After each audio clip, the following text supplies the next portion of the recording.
concept était, est-ce que nous sommes prêts pour le retour à la source? Est-ce que vous êtes prêts pour le retour effectif à la source? Cette question a été posée dès le début de cette semaine, le début des veillées de désaliénation et de dézombification de masse. On s'est posé cette question. Et de veillée en veillée, on a épilogué là-dessus. On a émis toutes les hypothèses. Et il y a eu, par moments,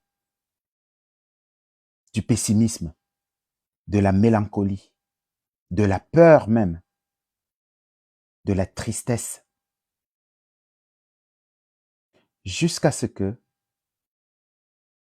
nous avons apporté une lueur d'espoir en expliquant que si on ne se pose pas les vraies questions, on ne trouvera pas de solutions. Alors si on a posé ces problématiques sur ce panel, c'est parce qu'on sait qu'il y a des solutions. Il n'y a pas qu'une seule solution, il y en a plusieurs. Hier, dans le live, on a eu un moment de distraction qui, moi, personnellement, ne m'a pas vraiment effleuré, hein, mais qui a un peu troublé l'évolution, n'est-ce pas, du travail que nous faisons. On a eu un moment de vibration, d'attaque vibratoire ici sur ce panel. On avait fini d'exposer notre enseignement et on avait ouvert le panel.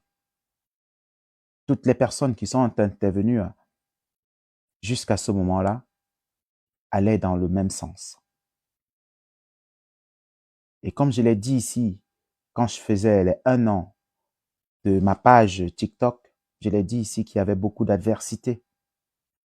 Il y avait beaucoup de... Comment le dire sans être vulgaire? Il y avait beaucoup de... Je vais le dire. Il y avait beaucoup de vibrations négatives. Même beaucoup de gens qui n'ont pas compris ce que nous sommes en train de faire et qui se pensent, qui se croient traditionnalistes ou kémitistes, alors qu'ils n'en sont pas. En tout cas, ils sont peut-être sur la transition entre la religion et la kamitude et la tradition, mais ils ne sont pas encore traditionnels. Parce qu'être traditionnel, ce n'est pas un slogan. Être traditionnel, ce n'est pas un effet de mode. Être traditionnaliste, c'est toute une philosophie de vie. On ne se décrète pas traditionnaliste. Soit vous avez reçu l'appel, soit vous ne l'avez pas reçu. Et donc, vous n'êtes pas un traditionnaliste proprement dit. Vous faites partie du peuple. C'est quoi un traditionnaliste? Un traditionnaliste, c'est quelqu'un qui pratique la tradition ancestrale. Un traditionnaliste, c'est quelqu'un qui connaît sa tradition. Est-ce que toutes les personnes qui parlent du kémitisme sont traditionnalistes? Nous avons déjà dit ici que non. Parce que le kémitisme, au départ, ce n'est pas une création africaine. Ce sont des Blancs qui ont créé le kémitisme. Il y a le mot kamitude qui nous est apparu, qui provient naturellement du mot kamit et qui m'a paru, moi, personnellement, plus cohérent. Parce que la kamitude a trait avec la kamit attitude. C'est quoi la kamit attitude? La kamit attitude, c'est quelqu'un noir qui est retourné à la source de ses ancêtres. À partir de ce moment, il adopte la kamit attitude. Pourquoi la kamit attitude? Parce que la kamit attitude fédère. Si j'avais dit la Bamileke attitude, je serais dans la division. Si j'avais dit la Yoruba attitude, on serait dans la division. Si j'avais dit la Soninké attitude, ce serait perçu par les autres un peu comme de la division. Alors, nous allons adopter le mot kamit et le mot attitude parce que ce sont des mots africains. Kamit est un mot africain qui veut dire noir, mais pas simplement noir.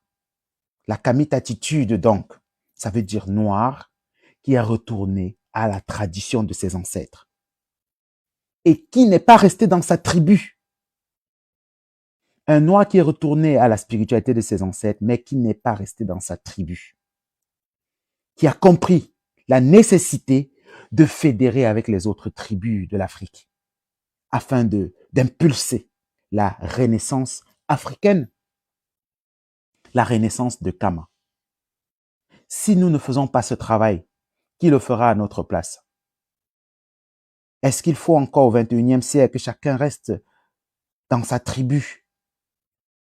Est-ce que vous ne remarquez pas que juste après l'Antiquité, où les peuples de l'Afrique étaient représentés comme sur cette carte que j'ai toujours le plaisir de remettre. Regardez les peuples de l'Afrique. On avait les toits en Afrique centrale, les pontes. On avait juste au-dessus les Saras, les Couches, ou les Couchites, les Nok, les Ifè, les Akans, les Songhai. On avait les Imba, les Sang, les Zambi, etc. Ce sont les grands groupes africains. Ils ne se considéraient pas comme différents des autres. Ils faisaient partie de ce grand tout. Ils faisaient tous partie de Kama. Et la capitale, c'était Kouch, juste là. C'était ça la capitale de Kama. C'est dans Kama qu'on avait nos oracles. Dans Kouch qu'on avait les grands oracles. Et pour être initié chez les Saras, il fallait aller dans Kouch, rencontrer l'oracle. Pour être initié dans Himba, dans Zambi, il fallait aller à Kouch.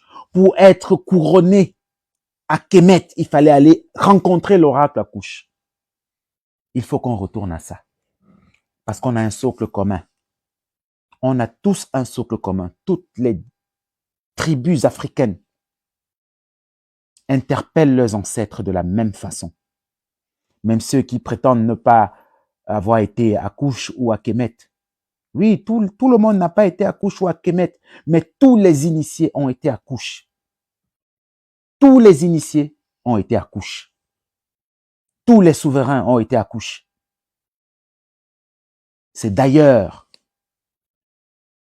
de l'Afrique centrale, c'est-à-dire du golfe de Guinée à la corne de l'Afrique, que les anciens sont partis pour aller créer le plus grand empire de la préhistoire, qui était Kouch. Les Grecs et les Romains ont appelé Nubie, et les Arabes aussi, ont appelé Nubie, Soudan, Éthiopie. Tout ça, c'était parce qu'ils avaient déjà des velléités de nous retirer de l'histoire. Toutes les divinités de Kemet viennent de Kouch. Et Kouch commence dans le bassin du Congo. J'aime à remettre la vraie carte de Kama. Et je vais mettre cette carte. Et je vais retourner. Voilà la vraie carte de Kama. Voilà la vraie carte de Kama. Voilà Kama.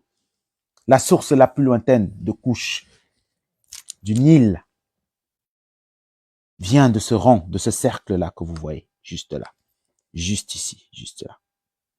C'est ça la source la plus lointaine du Nil. Quand l'eau sort d'une source, elle descend ou elle monte. Quand l'eau sort d'une source, elle monte ou elle descend. Pourquoi ces gens ont retourné la carte? Ils ont retourné la carte et je vais remettre cette carte-ci. Ils ont retourné la carte pour s'asseoir sur Kama. Si vous regardez bien, juste en haut, juste là, juste ici, juste là. Vous voyez? Tous ces petits flaques de terre là, c'est ça qui constitue ce qui deviendra l'Europe. Et je rappelle ici que d'ailleurs, même l'Europe est un territoire africain. Parce que le mot Europe, c'est le nom d'une princesse africaine. Ce n'est pas le thème de ce live.